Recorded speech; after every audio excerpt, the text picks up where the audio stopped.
दोस्तों नमस्कार, मैं रमनीक वेग आपके समक्ष हूँ इस समय। और दोस्तों आज मैं यहाँ diet for enhancing our immunity system यानी कि भोजन अपनी रोग प्रतिरोधक क्षमता को बढ़ाने के लिए जो इम्पोर्टेंट भोजन हैं, जो इम्पोर्टेंट डाइट है, उसकी यहाँ चर्चा करूँगा। हम इसको ये भी कह सकते हैं food therapy for enhancing our immunity system या food therapy for boosting our immunity system, यानी कि भोजन चिकित्सा हमारी रोग प्रतिरोधक क्षमता को बढ़ाने के लिए। अब दोस्तों, हालांकि बहुत सारे अच्छे अच्छे भोजन हैं हमारे रोग प्रतिरोधक क्षमता को बढ़ाने के लिए, पर आज मैं कुछ बिल्कुल सिंपल जो 2-3 भोजन हैं उनकी बात करूंगा मैं आपसे। पहला है यहाँ पे गिलोय। गिलोय जो है ये एक इम्पोर्टेंट आयुर्वेदा में हर्ब है और ये हमारे इम्यूनिटी सिस्टम को बढ़ाने में बहुत मदद करता है। गिलोय में आप देखिएगा कि गिलोय में छोटे छोटे पान के समान उसके पत्ते होते हैं, जैसे पान के पत्ते होते हैं उसी टाइप की उसकी भी शक्ल होती है उसके पत्तों की। तो गिलोय जो है हमारे रोग प्रतिरोधक क्षमता को बढ़ाने के लिए बहुत मदद करता है। कारण क्या है, इसमें 3-4 बहुत ताकतवर एंटीऑक्सीडेंट हैं।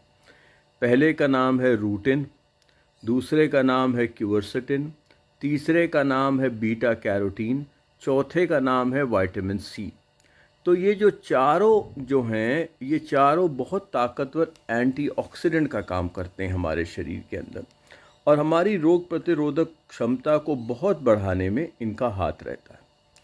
तो दोस्तों, गिलोय जो है ये हम देखते हैं कि भारत में गिलोय काफ़ी मिल जाती है। आप देखेंगे बड़े बड़े पेड़ के नीचे भी गिलोय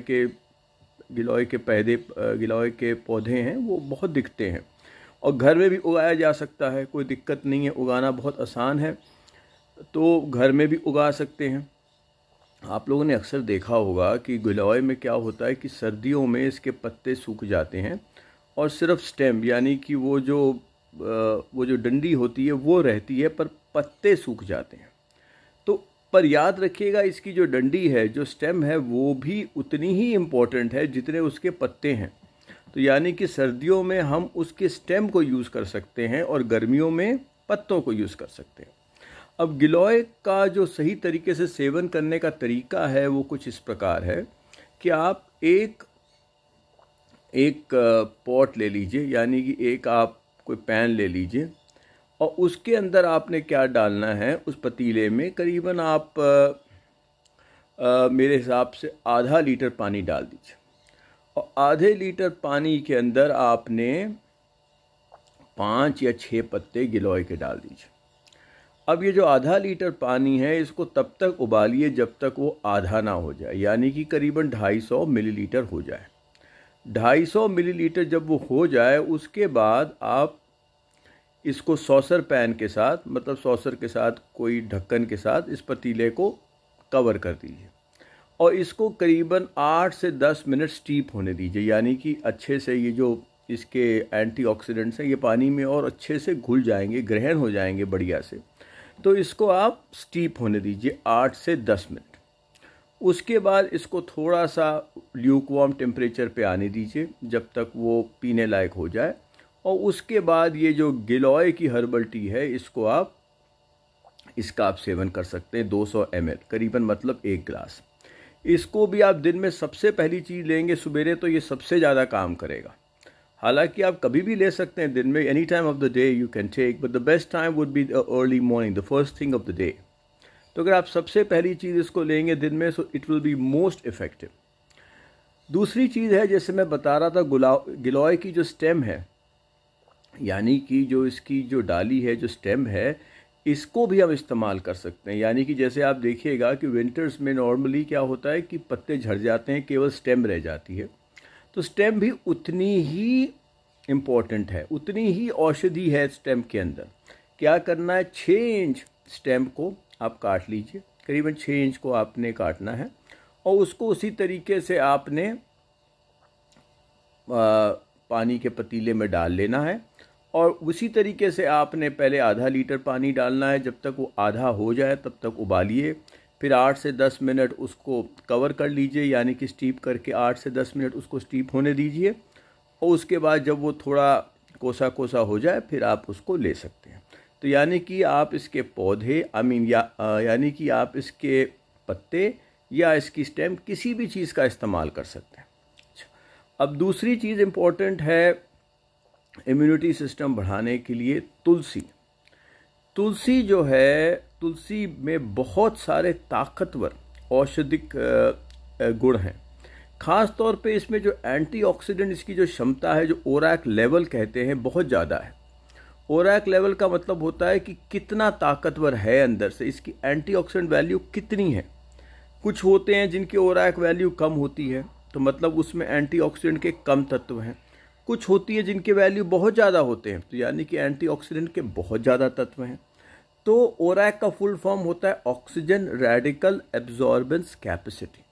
जितनी ज़्यादा एक खाने की ओरैक वैल्यू हो वो उतना अच्छा, उतना ताकतवर आपके लिए, तो उसकी ओरैक वैल्यू बहुत अच्छी है।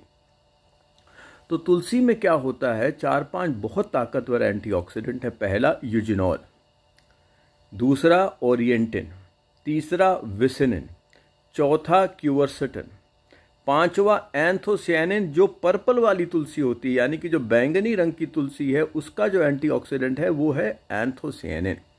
वो आपको हरी वाली में नहीं मिलेगा। तो यानी कि अगर आप बैंगनी वाली, पर्पल वाली तुलसी लें तो वो ज़्यादा बेहतर है आपके लिए। तो इसके अलावा इसमें 2 वाइटामिन भी हैं जो एंटीऑक्सीडेंट का काम करती हैं, बीटा कैरोटीन और विटामिन सी। तीसरी बात है, तुलसी जो है एक एडेप्टोजन हर्ब भी है। एडेप्टोजन हर्ब का मतलब होता है कि स्ट्रेस को, तनाव को, इसको भी कम करने में मदद करती है। तो तुलसी का भी बेस्ट तरीका है कि तुलसी की हर्बल चाय बनाएं। ऐसे ना लीजिएगा तुलसी को, अगर आप ऐसे तुलसी को खाएंगे तो नुकसान हो जाएगा, क्योंकि उसके अंदर मरकरी बहुत होता है, तो आपके जो टूथ हैं, जो दांत हैं, उनका इनेमल ख़राब हो जाएगा। तो ऐसे ना लीजिएगा तुलसी को। तुलसी की भी हर्बल चाय बनाएं। बनाने का तरीका क्या है कि आपने आधा लीटर पानी पतीले में डाल लीजिए, इसमें आप 8 से 10 तुलसी डाल दीजिए। कोशिश करिए श्यामा तुलसी हो तो ज़्यादा फ़ायदा मिलेगा। आप डाल लीजिए और इसको खूब उबालिए। इसको आधा तक होने दीजिए, यानी कि जो आधा लीटर है वो करीबन 250 ml आ जाए। इसके 250 ml के आने के बाद आपने क्या करना है, फिर से इसको ढक देना है, यानी कि cover it with a saucer. आपने ढक दिया और ढकने के बाद 8 से 10 मिनट तक इसको ढके रहने दीजिए।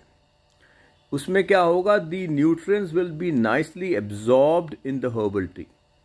जो ये औषधिक चीज़ें हैं, जो औषधिक हैं, इतने सारे जो एंटीऑक्सीडेंट हैं, वो अच्छे से ग्रहण हो जाएंगे उसके अंदर। तो आपने क्या करना है, आपने इसको करीबन 10 मिनट ढके रहने देना है। उसके बाद जब ये थोड़ा हल्का हो जाए, जब ये पानी इसका कोसा हो जाए, ल्यूकवार्म टेम्परेचर का हो जाए, तो इसको एक छोटे से ग्लास में डाल के इसको करीबन 200 ml लेना, यानी कि 1 गिलास ले लीजिए। अब इसका भी याद रखिएगा कि तुलसी की भी चाय अगर आप सबसे पहली चीज़ सुबह दिन की लेंगे तो ये सबसे ज़्यादा काम करेगी, आपकी रोग प्रतिरोधक सबसे ज़्यादा बढ़ाएगी। यानी कि अगर आपको चाहते हैं कि सबसे ज़्यादा इसका इफ़ेक्ट हो तो उसको सबसे पहली चीज़ सुबेरे लीजिए। तो ये जो तुलसी की हर्बल टी है, ये और भी बहुत चीज़ों में काम आती है। रोग प्रतिरोधक क्षमता तो बढ़ाएगी ही, पर साथ ही साथ ये तनाव को मात देने में बहुत फ़ायदा करेगी। क्यों? क्योंकि एक एडाप्टोजेनिक हर्ब है, यानी कि स्ट्रेस को कम करने में मदद करता है। दूसरा, तुलसी खांसी के लिए, ज़ुकाम के लिए, किसी को वायरल इन्फेक्शन है, उन सब में भी बहुत काम आती है। तीसरा, तुलसी जो है कैंसर के लिए बहुत अच्छी है। ये जो मैंने आपको चीज़ बताई, अगर किसी को कैंसर हो तो उसको भी ये चीज़ ज़रूर लेनी चाहिए, क्योंकि ये जो तुलसी की जो हर्बल टी है, इसमें इतने सारे ताकतवर एंटीऑक्सीडेंट हैं, जैसे कि anthocyanin, eugenol, vicenin, orientin, quercetin, beta carotene, vitamin C. तो ये कैंसर को भी मात देने में बहुत लाभकारी है। इन सब गुणों के साथ ये डायबिटीज़ के लिए भी बहुत अच्छी है। अगर किसी को मधुमेह की प्रॉब्लम है, डायबिटीज़ है, तो उसको भी ये तुलसी की जो हर्बल टी है, इसका सेवन जरूर करना चाहिए। इसी के साथ साथ एक और चीज़ है, तुलसी में आयरन बहुत अच्छी मात्रा में मिलता है। तो यानी कि अगर किसी को हेमोग्लोबिन किसी का अगर कम है, या किसी के रेड ब्लड सेल्स कम हैं, या किसी को एनीमिया है, तो उन सब लोगों को भी ये तुलसी की जो चाय है इसको पीने में बहुत मदद मिलेगी। तो दोस्तों, आज मैंने आपको 2 इम्पॉर्टेंट हर्ब्स के बारे में, 2 इम्पॉर्टेंट फूड स्टफ्स के बारे में बताया जो रोग प्रतिरोधक क्षमता को बढ़ाने में बहुत मदद करेंगे। दोस्तों, मेरे YouTube में भी 1800 से ज़्यादा वीडियो हैं, आप उनको भी देख सकते हैं। मेरा YouTube एड्रेस है www.youtube.com/ramneek तो अलग अलग चीज़ों के बारे में मेरे 1800 से ज़्यादा वीडियो हैं। प्राणायाम के बारे में, भोजन चिकित्सा के बारे में, आप उनको भी देख सकते हैं। मैंने 15 किताबें भी लिखी हैं। मुझे भी 3 बार कैंसर हुआ था और भोजन चिकित्सा और प्राणायाम ने कैंसर को दूर करने में बहुत मदद करी मेरी। तो दोस्तों, स्वस्थ रहिए, खुश रहिए। नमस्कार।